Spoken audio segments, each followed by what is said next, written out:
I actually thought that Dada Morero could take on Helen Ziller, but yeah, I might have underestimated Helen Ziller a bit because even the ANC doesn't think Dada Morero can take on Helen Ziller, so they are fielding a new candidate for the mayoral run for Joburg. And to prove ukuthi kushubile manje, even the ANC is considering challenging the DA in the Johannesburg mayoral race by fielding a high-profile parliamentary candidate, breaking from past regional selection traditions. At the top of my head, I can't think of anyone who's capable or at the level in terms of being known as Helen Ziller. I mean, Helen Ziller is pretty famous because when you see her face on the ballot box, you are bound to vote because that's how it works.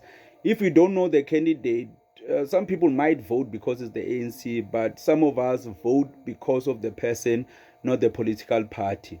So, according to you, what do you think? Who do you think in the ANC is a better candidate to take on Helen Ziller? Because I can't think of anyone, literally. Maybe it's because I don't know many politicians within the ANC, relevant ones. Because even now, we don't know who will be the next president after Cyril Ramaphosa. Fikile Mbalula, I don't think it is gonna be Philemon Balula, but everyone within the ANC thinks they will be the next president. So even now, when it comes to Joburg Mayor, I don't know who they are going to choose. I guess we're gonna have to see. All the experts can comment in the comment section and tell us who is going to be.